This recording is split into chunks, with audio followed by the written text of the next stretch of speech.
All right, guys, today we are diving into week 14, the week before the playoffs, getting you prepared and ready for that playoff push. What does that mean?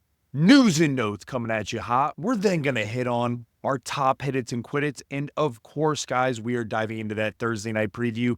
Don't forget, like, share, subscribe across all social media platforms. We love you. Playoff push is here. Let's go.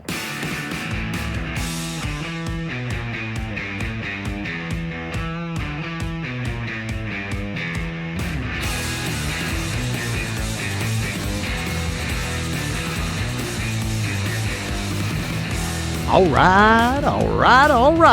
Welcome to the show. This is the Frankly Fantasy Football Podcast. We are your hosts, Frankie and Johnny.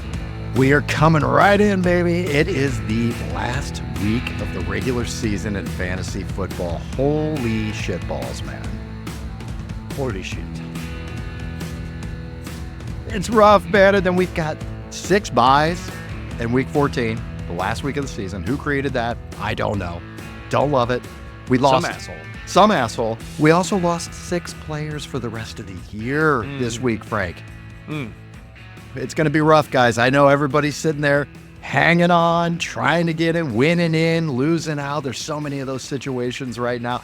Tiebreakers with points. This is what we're all. How many scenarios in the 5 leagues you're in, Frankie, have you been going through, like we talked about with Zach Galifianakis, where he's got the things all over him from the hangover, Yeah, the algorithms and all that shit. I know that's you going, okay, if I win and these 2 guys lose, I'm in. What are the scenarios? What do you got going on? I know you have some crazy matrix.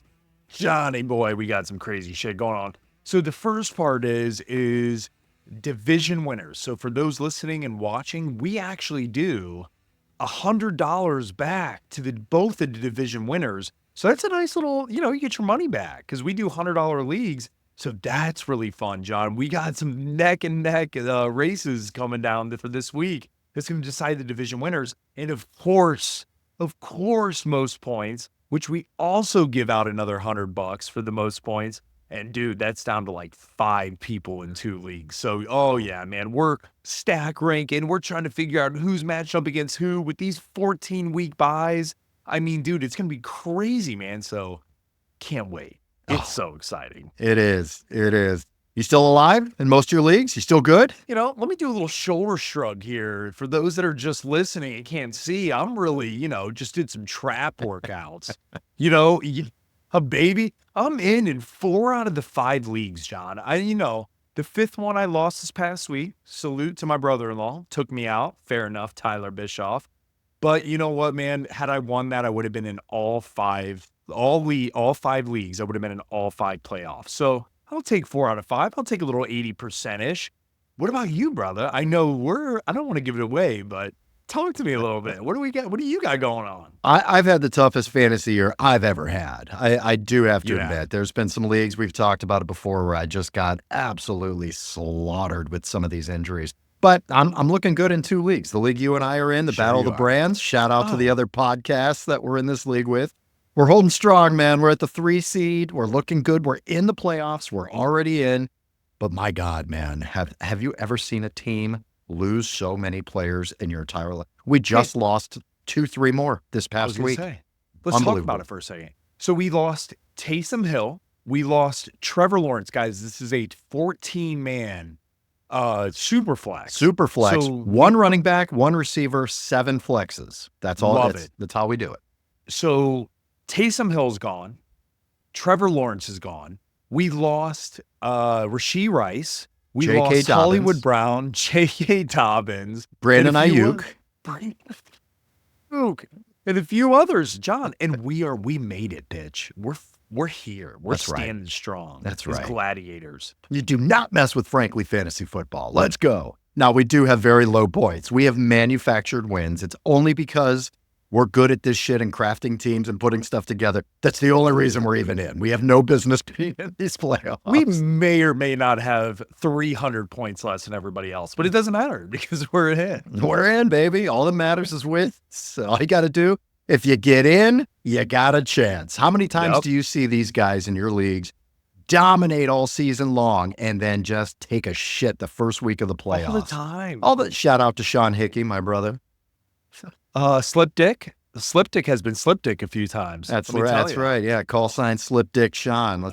He's got quite the reputation. Hey, only one person can change that, brother, and that's you, man. That's you. All right, welcome to the show. Thank you so much for joining us, everybody. Please follow us on social media. We're everywhere. Our clips are going around. We take hot takes on this show. We're not afraid to say to sit or start a guy that is a little controversial. We always back it up with info. But man, those clips, I love getting people riled up and fired up, you know. I love when the clip comes out, Frankie, right before the game, and it's me saying some shit that is hardcore, taking a big stand on something. And I'm watching the game going, God, I hope this comes true. I'm going to get murdered on social media. And you know what? Most of the time it comes true, so that's great. The ones that don't, those are always fun. I hear about it. Love all the comments. Yeah, bring it to me. It's all right. You know, hey, we're like we're like economists. We're paid to get half the shit we talk about wrong. That's just how it is. John, my goal is for us to be Dick Goddards of the world. Like, we're just reporting, the weather at this point, but you know who Dick Goddard is, baby. And we're going to be the biggest dicks you've ever seen. Oh, that's a good one. Okay. Good transition. Good one, right? Come on. Good transition. Frankie's the king of transitions. All right, guys, today we're going to be talking, let's get into some actual shit here. Let's talk about some real football, okay? Today we're going to preview a wonderful Thursday night football matchup. Can't wait for that one. We've also got your hit-its and quit-its. These aren't going to be obvious guys. These are going to be some second-tier guys or some people that you may need this week. Looking at week 14, 6 teams on bye. But first and foremost, we're getting to the news, baby.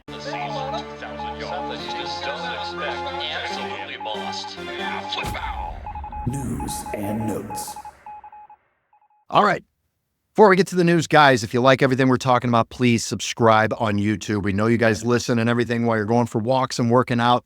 Please subscribe to the YouTube channel. We just hit a huge milestone of 5,000 subscribers. Thank you so much, guys. I know it doesn't seem like much, but for a podcast and a fantasy football podcast, so niche, it's been huge and it's been wonderful. So thank you guys so much. All right, let's get to some news here, man. Roschon, we're going to start with some Thursday news from Thanksgiving here. Roschon Johnson, running back for the Bears, left Thursday with a concussion. Monitor his status. If he does not go, DeAndre Swift gets a bump because he won't have that touchdown vulture sitting there waiting for him in the goal line. CeeDee Lamb, wide receiver for the Cowboys, re-injured his shoulder. Should be good to go, but keep an eye on that. Nothing worse than a last-minute inactive for CeeDee Lamb.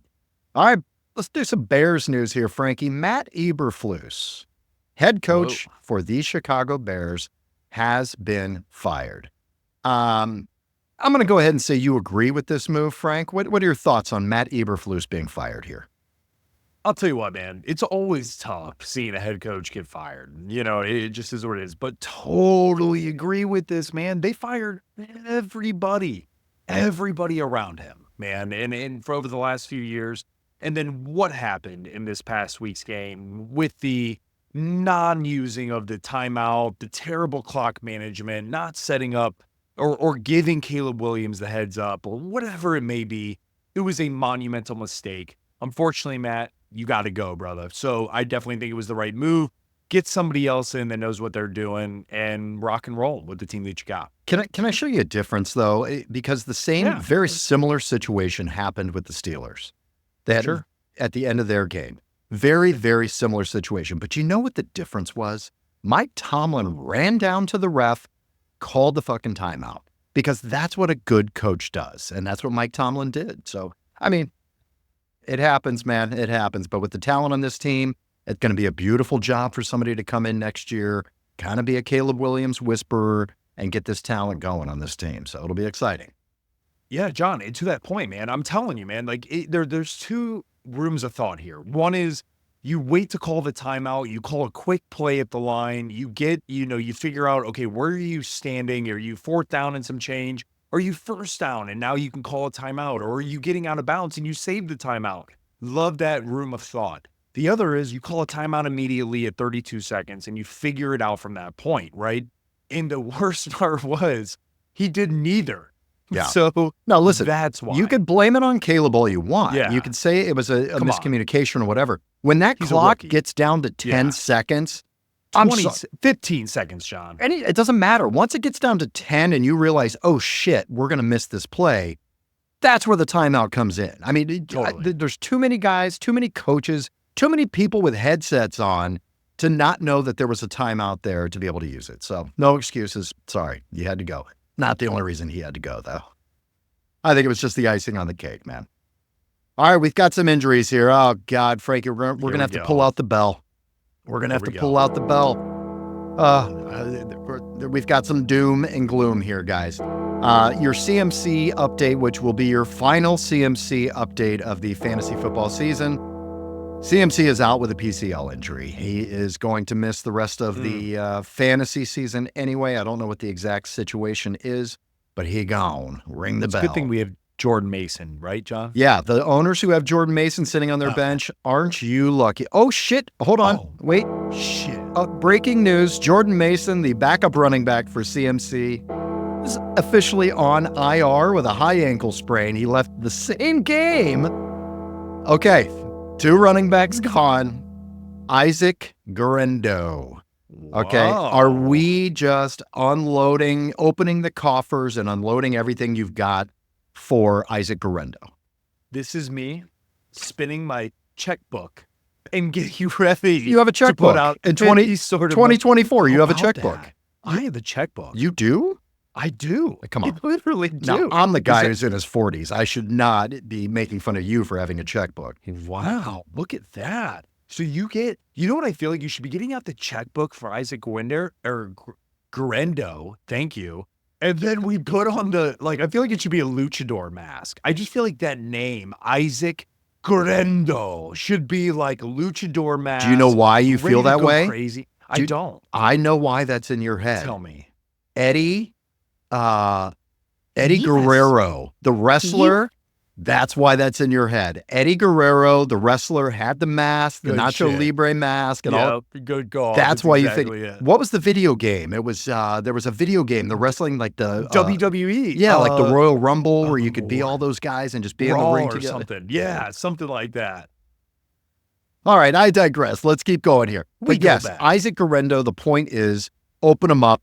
Even if you don't need a running back and you're one of the top teams, this is where you play keep away, guys. This is where you play keep away. So you look at what everybody else has. If you don't need the guy, see what kind of money that a guy that needs him has. Bet $1 more than that. So that guy can't even do it. But yeah, this is a guy you need to have on your team. He's not nearly as good as CMC or Jordan Mason, but he's a starting running back on the 49ers in a Kyle Shanahan system. He's going to get volume. He's going to get opportunity. Not sure what he's going to do with that, but if he's available, he's a guy that you're going to be rolling out, especially this week with all these buys going on. All right, let's keep going here. J.K. Dobbins, ring the bell, Frank. It's over. J.K. Dobbins is on IR. Austin Eckler, we got another bell coming out here. Austin Eckler on IR for the rest of the year. However, that does bode well for Brian Robinson. I'm going to tell you. Yeah. People are going to say it's Nicholas or Nichols. McNichols. Jeremy McNichols. I'm going to tell you it's Rodriguez. Chris Rodriguez. He had a good game. Just saying. Yeah, those are 2 guys. We're going to be looking at that for next week to see what we're going to do here. But yeah, I mean, that's a backfield that's going to be very, very interesting after this injury for sure. All right, ring the bell. Last bell, hopefully for the day, man. But no, actually, it's not the last bell. Taysom Hill, quarterback, running back, tight end, whatever the hell you want to call him, the tax prep guy, everything. For the New Orleans Saints, it is a torn ACL. He is out the rest of the year. Now, this guy, 34 years old, I think he is, something like that. This could be the last time we may have seen Taysom Hill on the field, man, quite honestly. Could be. Yeah. Also on our team, Frank, that's a guy that we lost, so that's awesome. Guess we didn't need him, right? Yeah. Another one, last one here, Trevor Lawrence, out for the foreseeable future. We don't have a timeline on that yet. I think they're just trying to get him to get his brains unscrambled at the moment until they figure out what the hell's going on, but certainly going to be a week, probably a couple. It's probably done for the rest of the year, to be perfectly honest. Yeah. What you think about that hit? Break that hit down for me. I mean, John, I was a defensive back, played Division I, understand that it's really hard to slow down when you're going in for a tackle. Completely understand that. However, when a quarterback completely gives himself up 2 yards in front of you and you decide to launch and then you decide to make contact at the head and neck area and you decide to knock him out, like, you're an asshole. Like, you're an asshole. And whether you don't mean to be or not, it was an asshole move. And so it was tough, man. It was tough because it definitely jarred the Jags a bit, even though Mac Jones came in and played really well. Shout out to Mac Jones. Like, you totally came in and sufficed and really made adjustments necessary. But from, Aziz, who was the linebacker that hit him from the Houston Texans, like, man, that was a rough hit. So yeah, he's expelled. He's in detention for 3 weeks at this point, John. So he's not going to be able to play at this point for the next 3 weeks. But yeah, it was a tough hit. It's not great for the NFL. No, it's not. It's not great for the team. I mean, it would have been some. I agree with you. I'm of two minds. I have a little bit of cognitive dissonance going on with it. I play defensive as well. I understand that. It is really difficult to be able to pull up like that when you're already launched in the air. You've got so much momentum going. You weigh 200 pounds. You can't just stop on a dime. He did leave with his forearm right in the face. That was a little unnecessary. But I think what would have been a different story, he got up and wanted to fight the world about it. If he would have got up, and I understand that his team's protecting Lawrence and they came up, push him down. He could have got up and just did one of these, like he was sorry or something. No, he fought everybody for the next half hour after the fight. And then while the fight's going on, you see Lawrence dead on the ground. That was the weirdest thing I've ever seen, man. So it really was. Then we had the Ohio State fight. I mean, what was going on? But it feels like this is the reaction. It's the opposite of what we had when Trump got elected the first time, when you had the women with the pussy hats, the women's march, all this stuff. Now it's like Trump gets elected this time. All the men just want to fight people. Like everybody just wants to fight everybody or something, man. Out. These weren't the riots I was expecting after the election. I didn't think it was going to happen in the middle of the football field, but hey, I digress. All right, let's keep rolling here with the news. We got a bunch of it. Ladd McConkey, wide receiver for the Los Angeles Chargers, left the game with a knee injury. They're going to see if he can get going on it and get on the practice field this week. So I haven't really heard how serious it is. If you've got him, he has been playing well. He had a monster game last week. Monster game last week. I think he had like 9 catches and 117, something like that. Boom, nailed it. Yeah, so monitor that. Might get an update with Fridays with Frankie on that as well. John Harbaugh. Let's talk a little bit about the Ravens here. John Harbaugh on Deontay Johnson. Frankie, I know you and I have been discussing this, trying to figure out what in the hell is going on with this trade. But Deontay Johnson didn't see a snap last week. John Harbaugh, head coach of the Ravens, said his quote was, "At this time, I'm going to have to wait. There are moving parts we're going to have to figure out and explore." I don't know what that means. I don't know why you don't just say, hey, we really want to get Deontay involved, and it's just a matter of, getting him in there and getting him comfortable and us comfortable. They could have said something just ambiguous like that. He didn't. What the hell is happening here? There's clearly some personal shit going on. John, I think the same thing. I think that Deontay Johnson, and we saw it at Pittsburgh. We saw it at the Panthers. There's some aspect of him that's a little bit of a head case. Yeah, whether we all want to believe it or whether we don't, there is something there. And so for me, man, you're going to a Ravens organization that, candidly speaking, and I'm wrong. I was wrong on it. And I'll outright say that. I thought that this would be a huge move for Deontay. Yeah. I thought with Zay Flowers and Rashad Bateman and Mark Andrews, he was going to be that missing piece in the passing offense or the attack. John, I couldn't have been more wrong. I mean, this dude has been abysmal. He's been gone. He hasn't even been a part of this or even a figment of an imagination of this offense. And so for me, man, I think that there's something, going on, to your point, from a personal perspective of maybe he's a bit of a head case and this is what's going on. And so for me, man, I mean, we saw Deontay Johnson, his route running's great. His catchability is pretty damn good. And his ability to get open is really solid. But for him not to find a spot on a top tier team that could absolutely use him in a playoff push, especially with injuries, that's a problem. And so for me, man, yeah, it's going to be interesting to see how this unfolds. I think he banged the offensive coordinator's wife or something. That's the only thing that makes sense to me. I can't figure it out. Speaking of, we've got Rashad Bateman, wide receiver for the Ravens, left the game with a knee injury as well. It's not considered serious. They are on a bye next week, so we'll have some news about the Ravens receiving core next week. Baker Mayfield, quarterback for the Bucs, left the game with an ankle injury. He came back, should be good to go this week. Awesome. Keep an eye on that. Baker's been playing out of his goddamn mind. Gotta love Baker, man. Bucky Irving, let's stay with the Bucs for a second. Left the game with a hip injury. This one has serious implications here, so keep an eye on this. I haven't had any good reports yet as what he's doing. He says he's good to go, but we're going to have to monitor that. Maybe Frankie can give us an update on Friday as well.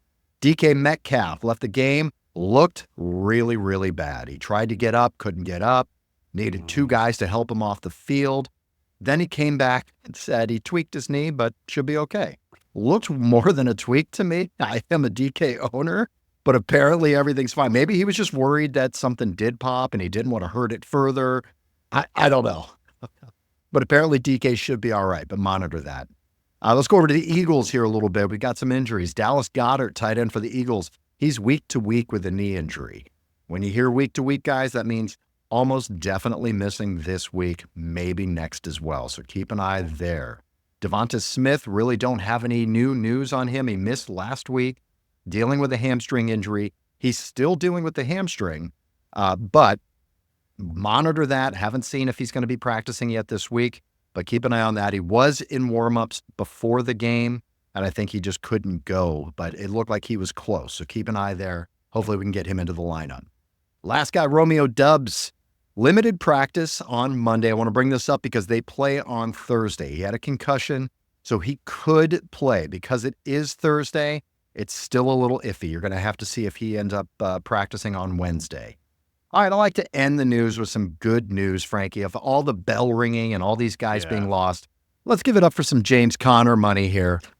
Yeah, there we go. James Conner, running back to the Arizona Cardinals, 2-year extension worth $19 million. Good for you, man. He is the heart and soul of that offense and that team, and they're showing it to him with some love here.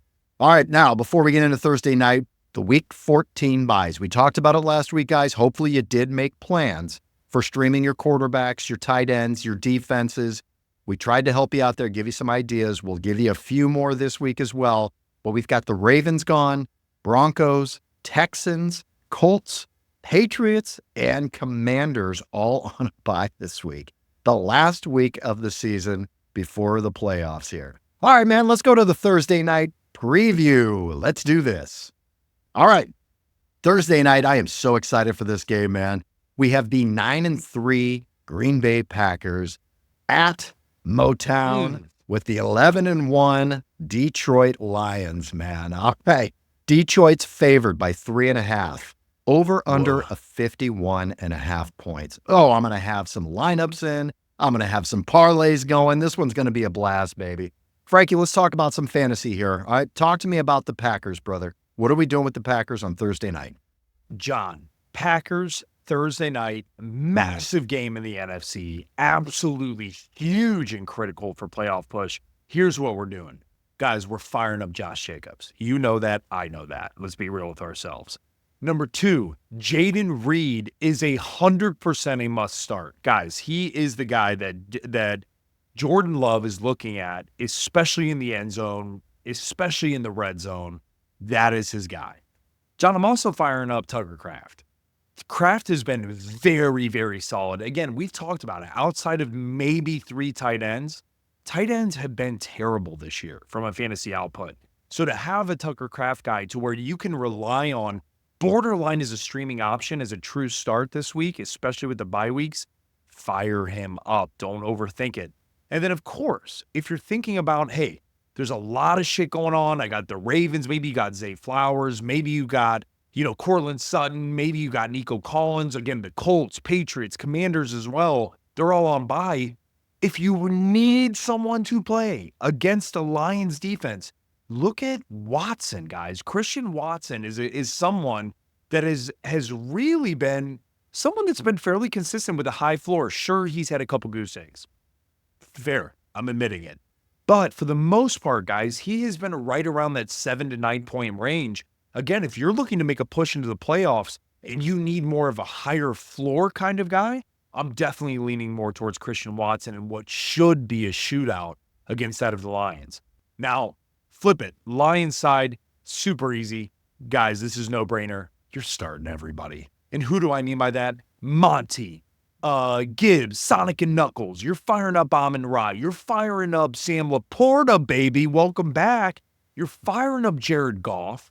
And, John, for me, again, if you need a better flex position than what you might have because of bye weeks, and maybe even better than Christian Watson, and you want somebody with a higher ceiling, again, Christian Watson, more of a floor. The ceiling play, Jameson Williams. Guys, so if you're playing against somebody to where you know they have a better squad, you know they have a little bit more talent, maybe you have some more guys on that bye week, play a higher ceiling. Don't play to lose with a lower floor, or higher floor, play for a higher ceiling play, and that could be JMO this week.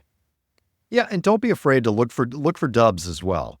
I think he's if he plays. If he plays, yeah. If he's going to come out and play, he is more involved. He's more of a possession receiver than Christian Watson. He gets a couple of more targets per game. So you could look at that. If you're desperate, you need a flex because of the buys, Watson or Dubs. Otherwise, everybody else needs to be played, man. You're exactly right. This is going to be a super, super fun game. What do you think's going to happen here? Oh, John, I think that this is going to be a fucking shootout. I think that over 51 is definitely, I wouldn't say definitely. I would say, in my personal opinion, it's going to hit. And I could see this totally being a Lions win, knowing that it's indoors. That's the other big thing here, guys. When you're looking at over-unders, be thinking about the weather this time of year, right? And you have to factor that in. And so for me, man, knowing it's indoors, knowing Detroit's at home, knowing that the Eagles are breathing down their neck for that number one seed, I think Lions outlast them a little bit. So I would take Lions -3 over -3.5. So maybe by that point, but I like the over. All right. Have you seen the Jim Gaffigan video that's going around on Instagram or something? He's a football therapist, for a football fan therapist. And it's all these teams coming in, and he sits down with them and just kind of tells them the truth about what's going on. Sits down, the guy's wearing a Bears uniform or a Bears sweater, sits down and he goes, okay, so you're in the NFC North, right? He says, yeah. He goes, okay, what teams are in the NFC North, sir? He goes, well, the Packers, the Lions, and the Vikings. He goes, you're not going to make the playoffs. He goes, no, I'm not going to make the playoffs. Like, he realized the illusion of maybe making the playoffs in the NFC North. No, you're in the NFC North, brother. It's not happening. Yeah, it's great. Not happening at this point in time. No. Hey, let's get to our hit it's and quit it's. How do you feel about that? All right.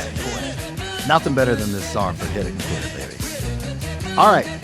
For the hits and quit it's, guys, we each have 3 hits, 3 starts, and we've got 2 sits for you, or 2 quit it's. So, Frankie, let's break it down. Let's go to your first hit it. Who is that going to be? Guys, my first hit it is a must hit it. And this might be something that you want to pepper a little bit on a little prop bet. And how would you do that, John? Before we dive into this hit it, you need to understand how to prop bet it. And I am thrilled to announce our partnership with BetStamp and Sign Up Expert. Guys, it's opening up an incredible opportunity for you to join some of our favorite sports books to get the best odds and new user offers. How does it work? Super easy. Go over to our dedicated page, signupexpert.com/frankly, to explore our selection of sports books tailored to your specific region, each with unique offerings. So if you're ready to take sports betting to the next level here, throw in $20, and then if you end up losing, it's not a problem. You get a bonus bet back. If you end up winning, hats off to you. You got a nice new sports book, and you got some fresh new offerings coming your way. So guys, again, if this is of interest to you, head over to our dedicated page at signupexpert.com/frankly to get your selection of sports books. So with that being said, John, my hit it of the week is going to be Drake London at Minnesota. And again, this is for those 10-man leagues, and you're in a 12-man, a 14-man with bye weeks. You're like, well, no shit, Frank, of course. Guys, for those 8 to 10-man leagues to where you're really nitpicking and deciding on this week 14 to get you into the playoff, you got to go Drake London. And here's why. Guys, they're going to need to throw the ball in order to keep up with Minnesota. Minnesota's offense is too high-powered, especially against Atlanta's defense, to where they're going to put up points, which is a great game script for that of Drake London. In addition to that, John, let's say Kirk Cousins goes downhill, like we've saw the last 3 weeks. They put in Michael Penix Jr. Guess he's going to be targeting? Their number one guy. it's going to be Drake London. In addition to this, guys, when you look at, okay, well, what has been the last few weeks? I'll tell you, last week alone, he's had 16 targets. And over the last 3 weeks, he's had 36 targets. What does that equate to? About 12 targets a week. That is huge, guys. Huge. That is also 20 receptions in the last 3 weeks and 244 yards receiving. Guys, if there is a guy that you have the ability to start, it is Drake London this week against Minnesota, who ranks 30th against the pass. Fire up Drake London and enjoy. I love it, man. He's the wide receiver 6 right now in half-point PPR. 16 targets, 7 slept targets, on, man. 13 targets. I mean, yeah, it's beautiful. Beautiful. Love that start, Frankie.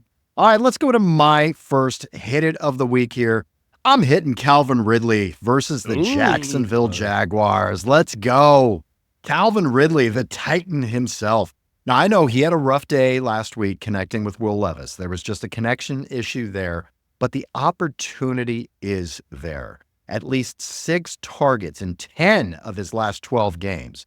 That is consistently being the man, is what I'm talking about right there. Jacksonville, not so good against wide receivers here, guys. They're also going to struggle to move the ball with Trevor Lawrence going down. The last 4 games for Jacksonville, you had Devontae Smith, JJ, Amon-Ra St. Brown, Nico Collins. They all had their way with this Jacksonville defense. Now, I'm not saying Calvin Ridley's necessarily one of those guys, but he's right there, man. You know the talent that he's got, and when he's given this kind of opportunity with this bad of a defense, Calvin Ridley gonna eat. Start him. John, you know what that reminds me of? A little bit of DFS there, man. I think last week you were able to get him around 56 to 5,800 guys for those playing DFS. Holla. That is something that's really good. Guys, 56 to 5,800, you can get a steal in daily fantasy. So if you're looking at a nice little play and Calvin Ridley sitting around that kind of number there, John, love it, man, for DFS as well. All right, guys. So my second hit it is going to be Jacobi Myers for that of the Las Vegas Raiders at Tampa Bay. Here's the reason why. Tampa Bay has been absolutely terrible against the pass. Right now, they fluctuate anywhere between the 29th and 31st worst in the NFL against the pass this particular year. In addition, Aiden O'Connell actually looked pretty damn good last week. He had over 300 yards, and Myers and Brock Bowers, were pretty much the main recipients of this. To the tune of Jacobi had 11 targets, 6 receptions, 97 yards against a great defense in the Kansas City Chiefs. So now you're saying, okay, he's doing that against the Chiefs. What is he going to do against Tampa Bay in a team that's been terrible against the pass? Guys, this is Aiden O'Connell's week. This is Jacobi Myers' week. Fire up Jacobi Myers to get you into the playoffs. Again, you love these target monsters, man. Look at Jacobi Myers' targets over the last 4 or 5 games. 11, 15, 6, 11, 7, 9, 10, 9. I mean, this is all season long, man. He's an absolute target monster. So, yeah, love it, baby. All right, let's get to my second hit it of the week here, guys. This is a guy I haven't given a lot of love to this year. I'm not going to lie. However, with all of these running backs gone on buys this week and the matchup itself, I'm digging him, man. Chase Brown, running back for the Cincinnati Bengals at Dallas this week. Chase Brown's running back number 14 at the moment. Very, very sneaking up into the running back 1 realm. Top 10 running back in each of his last 4 games. That's nice. Double-digit fantasy points in 8 of the last 9 games. He's extremely crazy. Yeah, I mean, he's really, really involved in the passing game as well. Running backs are just eating against this Dallas team. This is the team you can run against. And with Chase Brown being involved, with the targets he's getting, 5, 6 targets out of the backfield as well, you've got to fire him up, man. With the way this offense has been playing, Chase Brown has been a very important piece of that. Enjoy. John, and Chase Brown too, man, what people need to understand is there's not anybody behind him. Yeah, they signed Khalil Herbert, and you would think, oh yeah, Khalil Herbert's done pretty well. Actually, he hasn't gotten the ball at all. He's got 1 touch last week for 14 yards. And prior to that, John, he hasn't touched the ball once since he's been traded. So for me, man, it is Chase Brown and Chase Brown alone. And to your point, He's on an offense right now that is throwing up prolific numbers. Joe Burrow, what he's doing is something that's beautiful. He's on pace for like 4,700 yards, over 40 touchdowns, and 7 interceptions. Guys, you also had the Triple Crown potential winner in Jamar Chase there as well. Then to add Chase Brown to that as running back number 14. And John, you mentioned the fact that it's been 8 out of the last 9 games at double-digit points. I don't even think that does it justice enough, because when you look back at last game against the Steelers, top-tier defense, 18.5 points. You look before the bye week against the top-tier Chargers defense, 16.8 points, and these are all in half PPR, guys.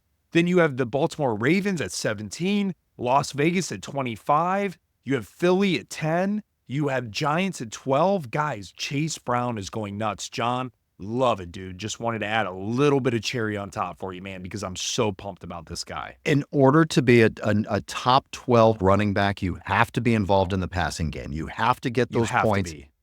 That's all there is to it. We've seen all of the data enough to know. Just the last couple of games with Chase Brown, 3 for 30, 5 for 57, 9 for 52, 5 for 37. Your running back, your number one running back, is getting that kind of play out of the backfield. That's beautiful, man. And I think that's going to continue this week against a shit Dallas defense right now. Love it, man.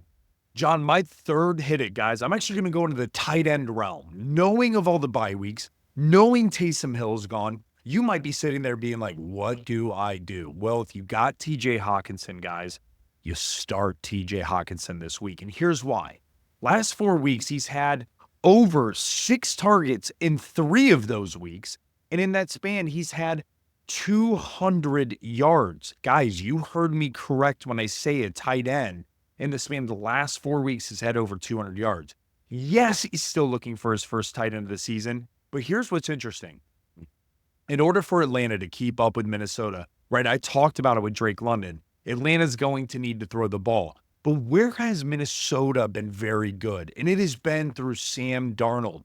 Yes, they set the tone with Aaron Jones, but then Sam Darnold distributes the ball, whether it be to JJ, Jordan Addison, which we have seen been phenomenal in the last few weeks, and now TJ Hockenson. So for me, guys, when you're looking at a team that TJ Hockenson is playing, Atlanta ranks 22nd worst in passing yards as well. So this should be a really solid matchup for him, especially a guy who's had, again, as I mentioned, 6 targets in 3 out of the last 4 weeks. Fire up Hockenson and enjoy, baby. All right, I'm going to try to give you a little bit of help here, guys. You've got Lamar Jackson gone. You've got Jaden Daniels gone. You got Bo Nix gone, and you got CJ Stroud all on a bye this week. Who do I think you should play in place of that? Frankie, you're the transition king, man, because you just talked a little bit about him. It's Sam Darnold, guys, quarterback for the Minnesota Vikings versus Atlanta. They're playing at home this week. Sam Darnold's the quarterback 8 currently. He's averaging over 18 points per game. He's had multiple touchdowns in 5 of his last 6 games. He's been on fire recently. He's passed for over 235 yards in each of those games. So you give me 235 and a couple of touchdowns, that's not a streamer, guys. That's a starting quarterback. You know what I'm saying? Atlanta, oh, I love my quarterback playing against Atlanta, baby. Atlanta is giving up the second most fantasy points to a QB over the last 4 weeks. When you've got a team trending in letting quarterbacks score a lot of points, with a quarterback coming in trending, then scoring a lot of points, that's a wonderful sandwich that I'm going to take a big bite of. Start Sam Darnold. All right, Frankie, who are you quitting this week? So, John, we've been all over. We've had quite a few different quit-its. We've had quite a few different hit-its, but there's one guy that we seem to rotate, man, between hitting and quitting. And I'm telling you, this is a week to quit him. Guys, it's Chuba Hubbard. Chuba Hubbard has been very fascinating from a fantasy perspective. In half PPR, he's running back 13. You would say, why the hell am I looking to quit him? It's because of a few things. Number one is, welcome to Jonathan Brooks's return. What we're starting to see is things dwindle slightly for that of Chuba Hubbard, and now certain opportunities are opening up for Jonathan Brooks. In addition, Chuba Hubbard had only 12 rushes last week, 12 total touches last week, for 43 yards, where that of Jonathan Brooks had 9 touches, guys. We're only talking a 3-touch difference now. There's a lot of touching happening all over the place, okay? So then the other key item is they're playing at Philly. For those of you who maybe haven't watched a lot of football, or maybe you have and you just haven't seen Philly, they might be the hottest team in the NFL right now. And dare I say, they're chasing the Lions for the number 1 overall seed. And when you go into Philly and you are playing against being Philly, and you're playing against a very down team in that of Carolina, I'm wanting to put the boot on the throat. And what that starts with is Philly's defensive line. Guys, that does not bode well for Chuba Hubbard. So I'm basically testing Bryce Young all day long against my cornerbacks if I'm Philly and really saying, okay, Chuba, you're not going to beat us. Jonathan Brooks, you're not going to beat us. So with that being said, guys, Eagles have one of the top defenses in the NFL. They held Derrick Henry under 100 yards and no TDs, which is impressive in its own self. So for me, guys, I'm sitting Chuba Hubbard this week against Philly. I thought you were going to say you're sitting Derrick Henry. Well, okay. Ooh, what a flip that would be. Man, he is actually, too. You are sitting Derrick Henry. I'm sitting him. Hot take. Hot take. Yeah. Kill me on YouTube, guys. Hot take. All right. My first quit it this week. It's going to be Gus Edwards, running back for the Los Angeles Chargers at Kansas City, playing in Arrowhead. Very tough to run against Kansas City, man, in Arrowhead, in the colds. Not going to be a lot of fun. But Gus Edwards, since JK's leaving, listen, Gus Edwards, he's just a guy. He's a jag. That's what we say. He's just a guy. He's just not getting the volume right now in the run game. With Kamani Vidal, a rookie, eating into some of those carries also, he only had 6 carries for 32 yards. He had 1 catch for 1 yard. He's just not at all involved in the passing game whatsoever, and he's just not getting enough volume. He's not a guy who's going to bust out the 50-yard touchdown run. He's not a Brees or a Bijan in that aspect. This guy needs volume. He needs to hit the line over and over and over again. They just don't have that volume right now. That team has changed, and Herbert's playing extremely well. The receivers playing very well. They're not running the ball like they used to. Gus Edwards is not the guy. You got to sit him. John, my second hit here is going to be Tank Bigsby at Tennessee. Guys, here's the reality. Tank Bigsby was phenomenal early in the season. His usage has significantly dropped over the last few weeks, and here's why. Number 1, ETN. He's still leading the charge. Number 2 is that Tank Bigsby's been banged up for the last few weeks. And number 3, Trevor Lawrence has been off the grid. He's been hurt, and now he's hurt again after this past week. So when you start looking at, well, what has his production been over the last few weeks? Well, I can tell you, since week 7, guys, from a snap share percentage, he had 66%, 67%, and then 52, 23, and 46. Guys, he is losing time on the field. And then you start looking at, well, what is he doing with his time on the field? Well, here's his last 3 weeks. 8 rushing attempts, 2 rushing attempts, 7 rushing attempts. Guys, it's been really brutal for Tank Bigsby owners, as well as just Tank Bigsby himself. He's playing on a bad team. He's playing in a tough division. And on top of it, he's playing against a Tennessee defense that has been pretty damn stout against the run. Obviously, there's been a few outliers, but majority of the time, they have been pretty stout. I'm sitting Tank Bigsby this week. All right. I want this one. I want some comments on this one, guys. I want you to come at me one way or the other, because you know what? I'm probably going to be right, and you're going to hate every second of it. I'm sitting Kyle Pitts at Minnesota this week. I am. I'm sitting Kyle Pitts. Guys, don't get messed up with the names here. All right, this is week 14. You're trying to hit the goddamn playoffs. You're trying to make it in where you can win some money and win that trophy, win that belt or ring. Kyle Pitts isn't going to get you there this week, guys. I'm sorry. Everybody starts Kyle Pitts every single week because what if? What if?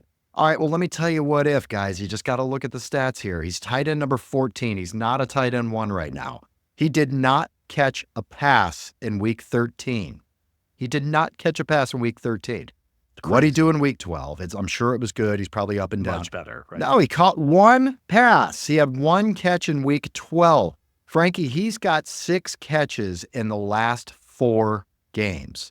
How do you roll a guy like that out there? You can't. It's just name. It's hopes and wishes and what, is it joy? Is that what it's all about right now? No, it's not. Vibes. Yeah, it's not about vibes. You can't start Kyle Pitts. Minnesota is extremely difficult against the tight end. You got to sit him down, guys. Find another option. Juwan Johnson for the Saints. Now that Taysom Hill is gone, start him. Jonnu Smith for the Dolphins.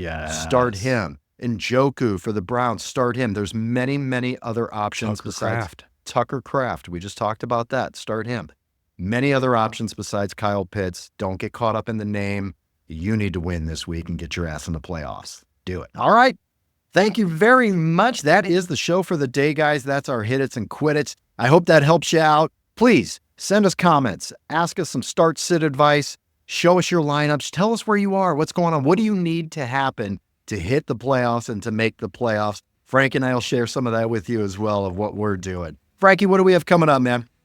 Guys, this Friday, we're dropping another Fridays with Frankie. We're giving you the most updated starts and sits, updated advice for the weekend, just a little bit of something to keep you going the way you have the most updated advice heading into the weekend, guys. In addition to that, be prepared for the first playoff episode starting next week, getting you guys ready who are in the playoffs and understanding what the landscape looks like at that point in time.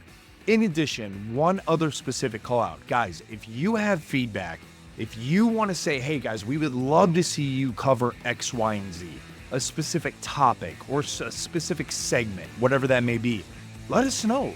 Guys, we're constantly refining and redoing things and updating things and optimizing shit as it comes. So, shout out to those. We've gotten a lot of great feedback on YouTube and Instagram and TikTok.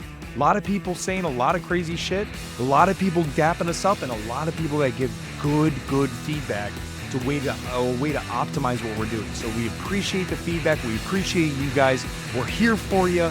Get your ass in the playoffs, and we'll see you next week. Let's get to the playoffs, guys. Let's go. May the fantasy gods smile upon you. Bye.